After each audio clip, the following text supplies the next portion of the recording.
12 groups. In the last 7 weeks, the IRS has confirmed that they were targeting groups with Tea Party, Patriots in their names, and groups with 9/12 in their names. The first principle of the 9/12 project is America is good. Yeah. The ninth principle is the government works for me. I do not answer to them, they answer to me. The government fears us when we understand that we hold the power in this country. Glenn Beck helped teach so many Americans that we do hold the power.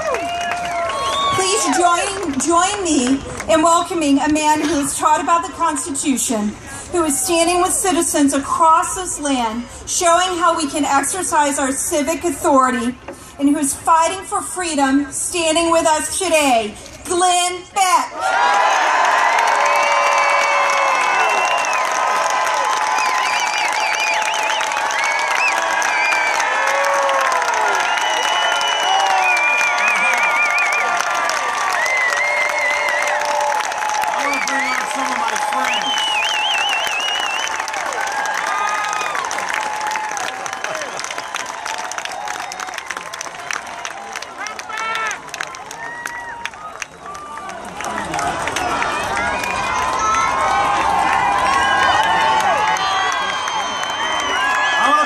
Some people that are warriors, because our tactics have got to change. If we want our country to change, we have to change fundamentally as people. Today, inside, they dedicated a brand new statue to another American giant. This one was Frederick Douglass. He was a man that was born into slavery, but knew instinctively that he was not a slave. Yeah. To keep a man a slave, you have to do much of the same as the old circus masters used to do around the turn of the last century with elephants. You'd clamp heavy chains around their legs, and then you would stake it to the ground. Then you would take the elephant, and you would beat it, and you would terrorize it. And after a while, you could unstake the chain. The elephant would just give up. He would no longer move. Just the mere rattle of the chain was enough to scare the elephant. And so they would give up, and they would do whatever it was the circus master required. Frederick Douglass was lucky enough to grow up in a house where he was taught to read and to write and to think. He knew that God did not make men to be masters over other men.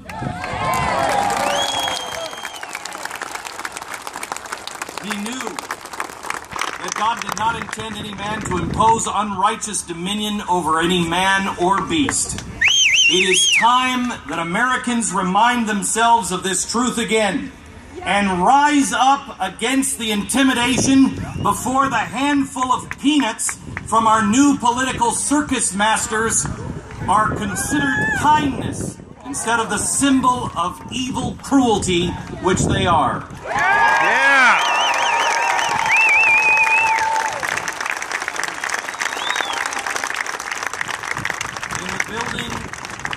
In the building that stands behind me and in front of you, right now they are excusing the storing of all data, all phone calls, all financial transactions, geo-tracking.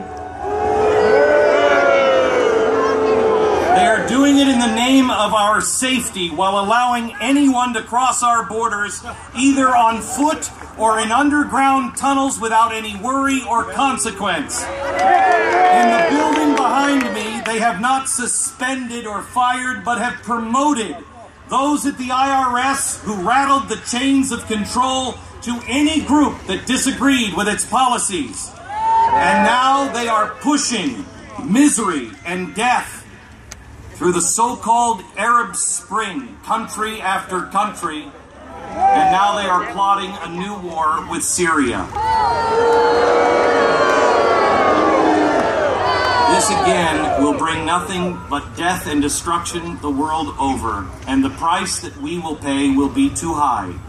We are told that we have to pick sides to arm those, but those people that we are choosing to arm are so far down on the scale of decency that even Vladimir Putin this week asked if Americans knew that the people we were arming were actually eating their enemies on the battlefield. The fact that Putin had to even ask that question, and the fact that most Americans didn't even know or had seen the video of that commander that we are arming, now engaging in those things, is an indictment not only of our Congress, our president, but our media, and quite honestly, ourselves.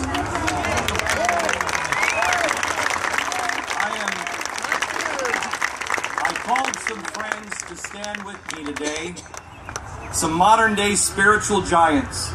They are from different faiths, they are from different backgrounds, they have some different views, I'm sure. But we all have one thing in common. We don't recognize our country anymore, and because we know that God is just, we tremble for the future of our children. But we wonder, and we want to ask all Americans, is this country even worth defending anymore? Yes.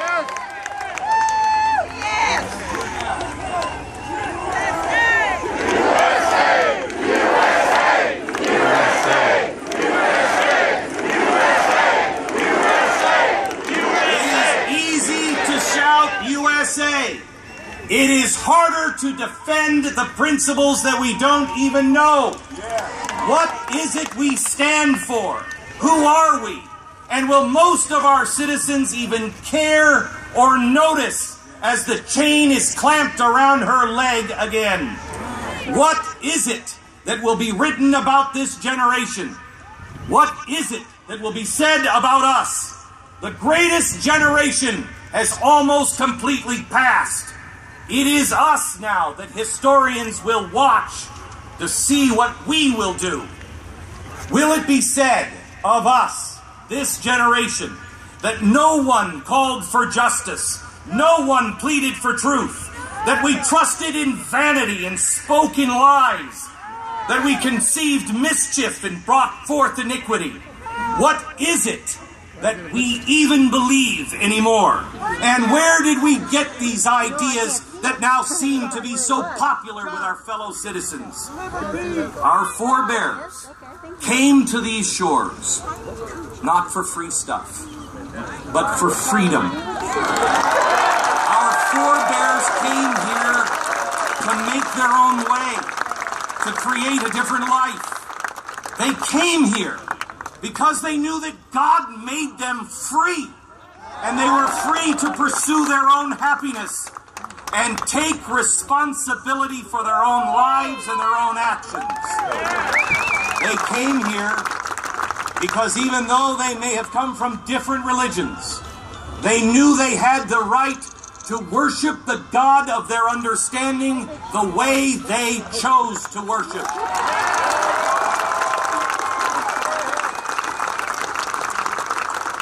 There are some things that are still worth believing in, but how many Americans do anymore? How many of us still really believe that the little guy can make it, that every single life has value and is worth living, that honor and integrity do matter, that justice will prevail, if not in this lifetime, surely in the next? America must recognize that God does exist, and that what each of us do and choose to do with every second of our day matters. America must again recognize that it is the meek that shall inherit the earth. Have we forgotten, as we declare ourselves masters of the planet in our arrogance, Spread our troops all over the planet. Teach the world how to do banking the way we do it in America. Even though we can't master our own homes, protect our own neighborhoods, or seemingly balance a simple checkbook ourselves. How grotesque and garish we must appear to those who are looking in. I, for one, still believe in the simple, silly notion of truth, justice, and the American way. Yeah!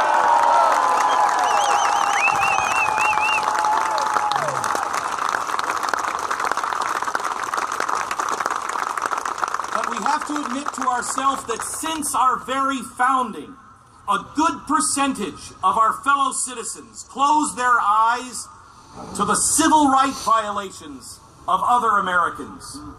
There was only about 10 to 20% of those who fought in the American Revolution. Only about 10 or 20% of the entire population of America was involved. The rest stood out and watched to see what would happen. People, all our history, have said things like, well, I'm okay. Well, I just don't want to think about that. That's kind of a bad thing. Or I'm busy. Or it doesn't personally affect me. Or it can't be as bad as they say. Or even if it is, I'm just one person. And what difference can I make? Nothing has changed except the chairs at the table. Someone is always on the losing end of the stick of power. Blacks are the most obvious. The Chinese, the Native American. But let's not forget the Irish, or the Catholics, or the Mormons, or the Jews. And now it seems those on the short end of the stick are all those of faith that will not conform.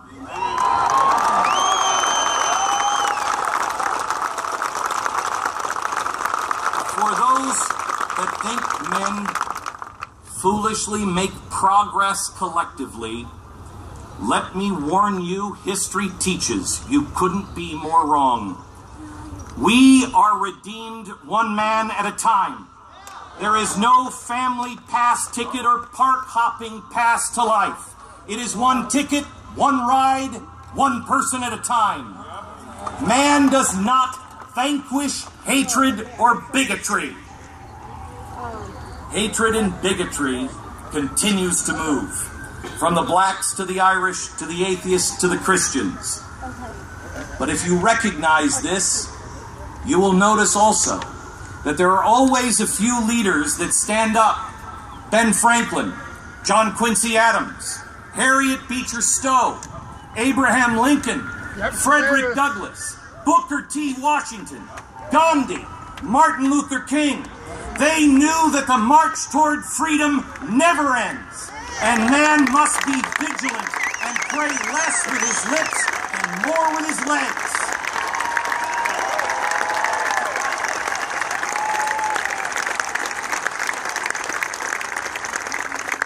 Those few people inspired just handfuls of people.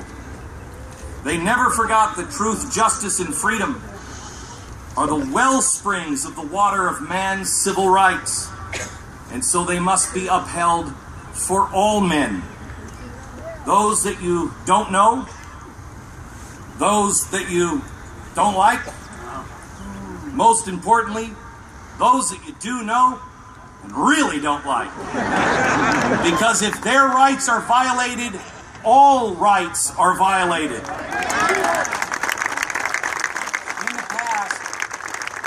the past, these historic stands in America, which we now call civil rights movements, were all done by a small but dedicated portion of citizens, which led to great and profound changes in our nation.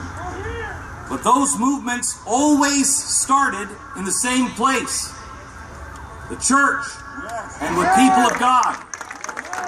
And usually not the popular churches, usually not the preachers that everybody loved to hear. They were the preachers that put it all on the line. They were the preachers like these men who knew they were born free, but that freedom comes at a profound price, profound responsibility. People that stood against injustice, hatred, and bigotry. Our pulpits in this country have gone silent out of fear, out of arrogance, or out of apathy. Their faith is now found in the wisdom of man and not the power of God. For some preachers losing their tithing checks, or maybe it's the gold Rolex, has become more important than losing man's freedom. Whatever the reason, they are no longer willing to call evil by its name. And there is no vision. And when there is no vision, the people shall perish. May I humbly suggest a vision.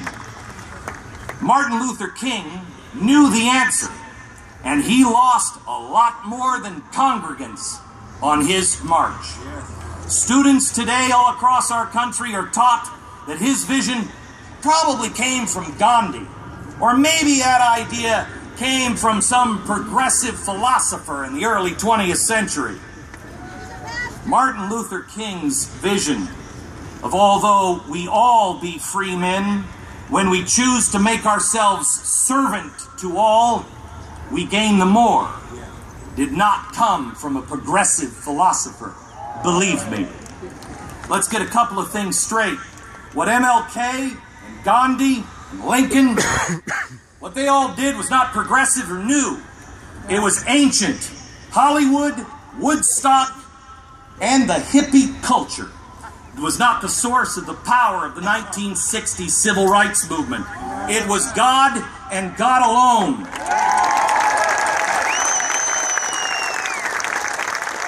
It was God that led those men and women risking their lives over that bridge in Selma, Alabama. Not Janis Joplin, not Columbia University, and it sure the hell wasn't a labor union.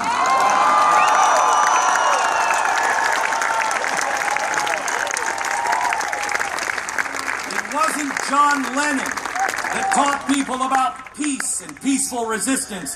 That job fell on the shoulders of a Jewish carpenter a long time ago. Yeah.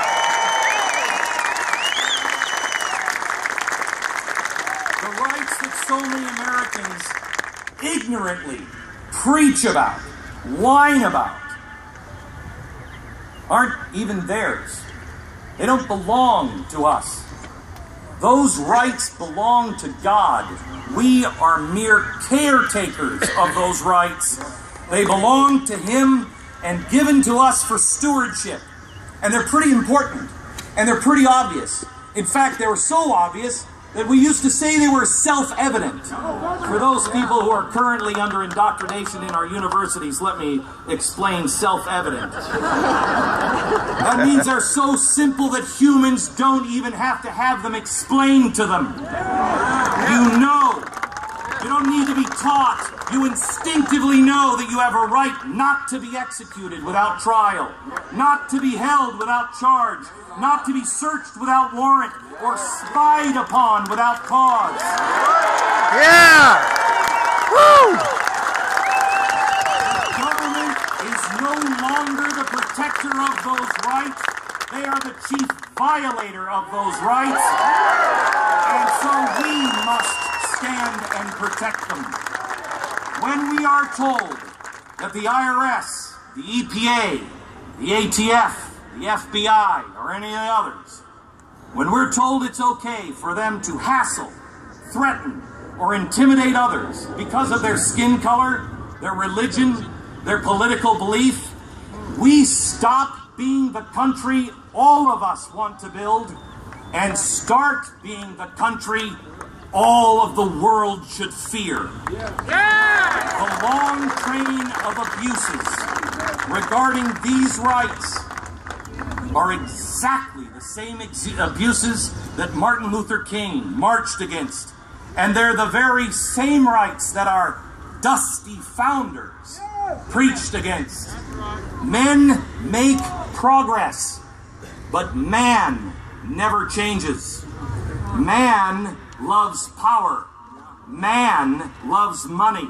No matter the skin color, no matter the party, no matter the religion, no matter the income level.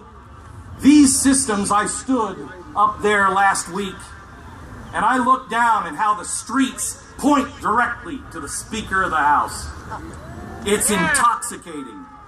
The symbol of our nation make men drunk with power, and then they justify their lust for more by claiming they're public servants. I realized last night when I came and landed in this city, and I thought, I actually like Vegas more than this city. I realized the only difference between Las Vegas and Washington, D.C. is at least Vegas has the decency to admit it's full of crooks and hookers. Jeez.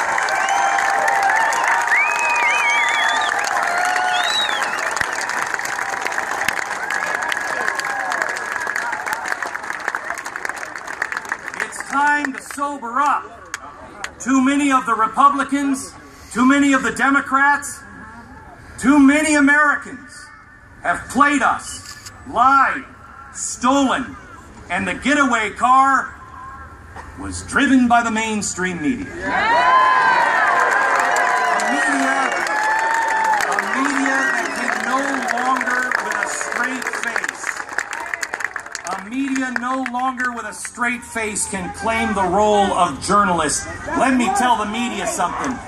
Journalism implies that you print or run stories the powerful do not like. What you are doing is nothing more than public relations.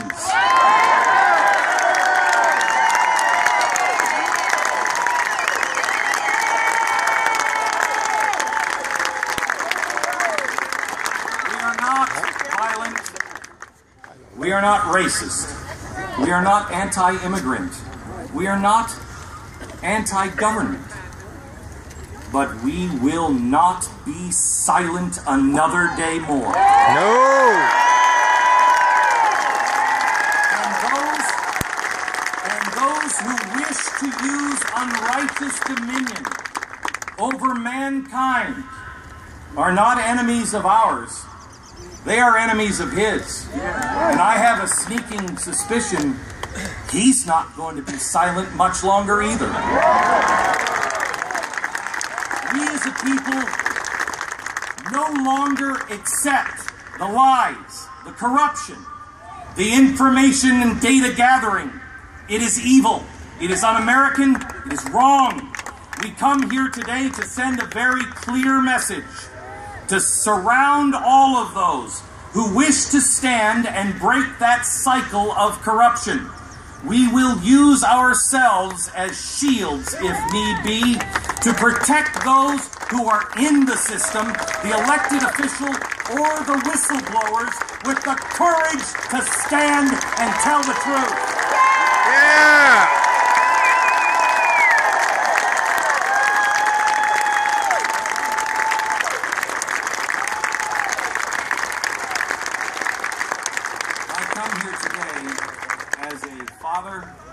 And as a citizen, to respectfully, but with the power of the Spirit, demand to be treated as an equal member of society. I am a man, and I will be treated as a man. I answer to only one king, and his kingdom will come. His will be done. We have chosen sides. We choose God. And America as a nation must do the same as well. We come here again to declare our independence, to reaffirm our founding principles.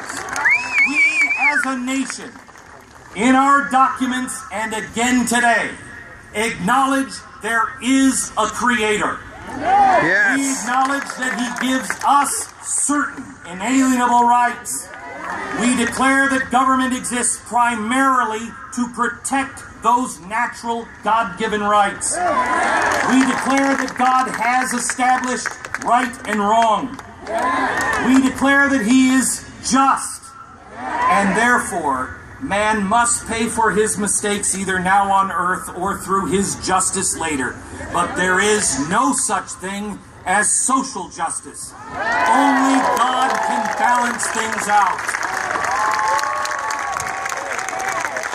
And we are bold enough to declare today in this city that we are not God.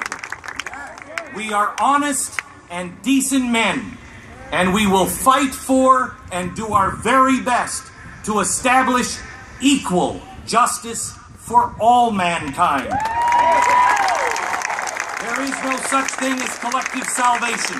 However, we are going to be judged on how we treat each other, how we live our lives, how we treat our fellow brothers and sisters, especially those that mistreat us.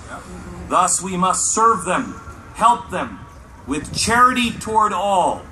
Malice toward none is what Lincoln said, but God said it slightly different. Vengeance is mine. Anyone who speaks of punishing political enemies, anyone who tells you about vengeance is not only on the wrong side, it is evil. Clear evil, and we have a responsibility to declare it as such.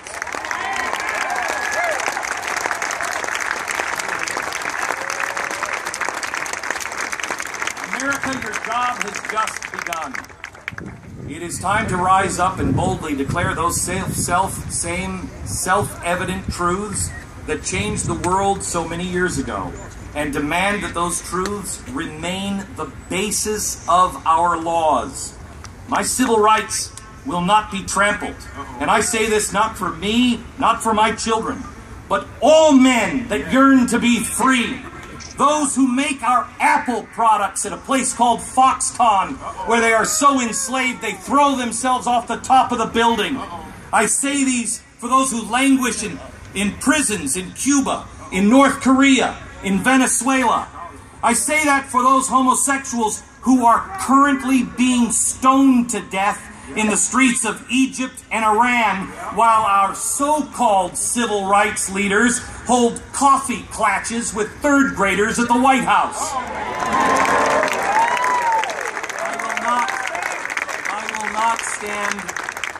I will not stand for my job, for my house, or for my income.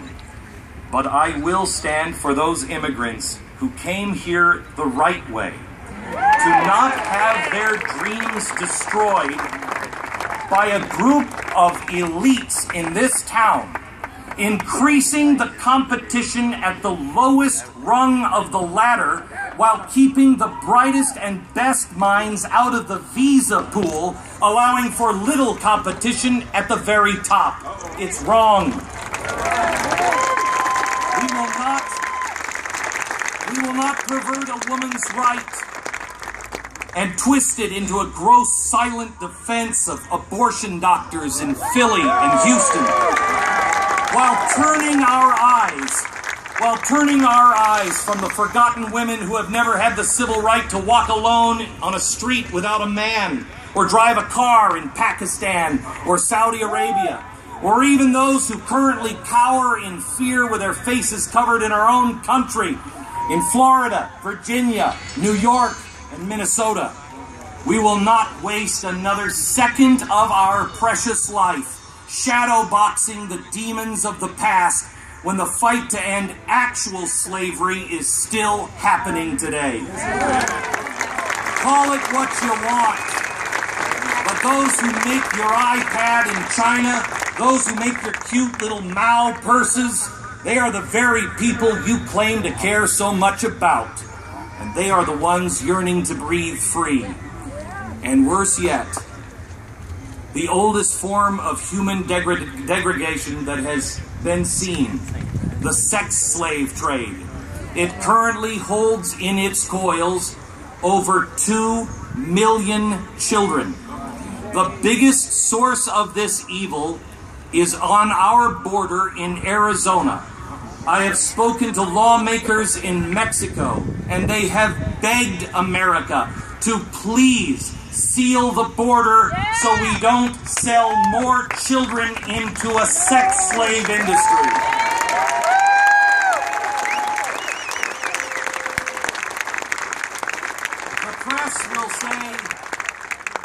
The press will mock and say what they will, and they will also say, how dare men declare themselves to be the next Martin Luther King or civil rights leader. How blind people are to believe that the civil rights movement ever ended. The civil rights movement never ends, and it never will. It has been marching on since the beginning of time. Where Martin Luther King started is where Gandhi left off. And where he picked it up, Abraham Lincoln left it off. And before that, it was Whitfield all the way back to Moses. It is never too late.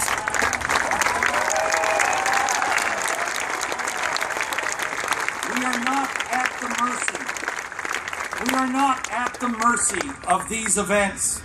We can change the course of history, and we must. We can stand against the dangerous arc of our country's story today. But we need more people like you, willing to sacrifice their lives, their fortunes, their sacred honor.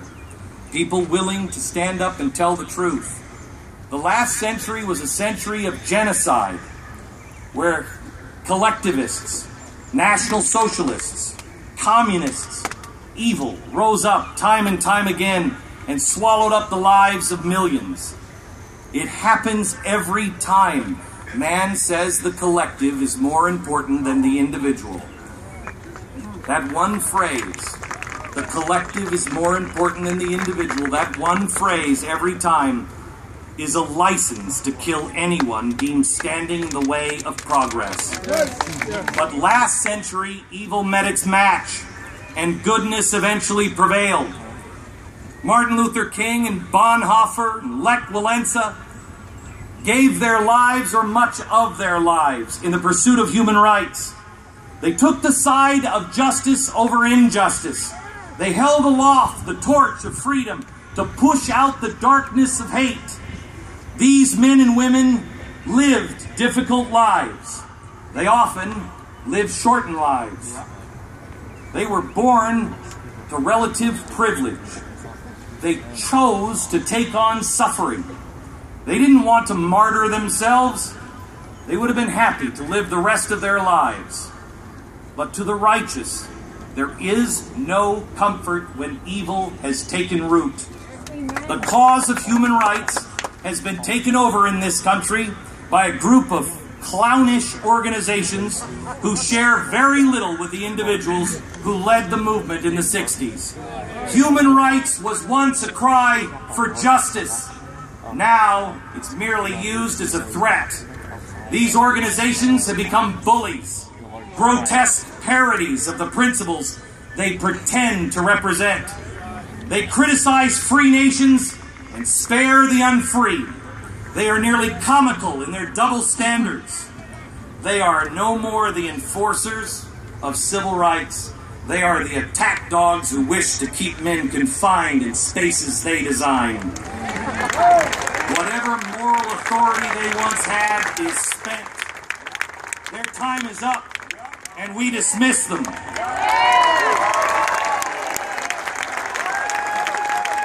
I beg those with eyes and ears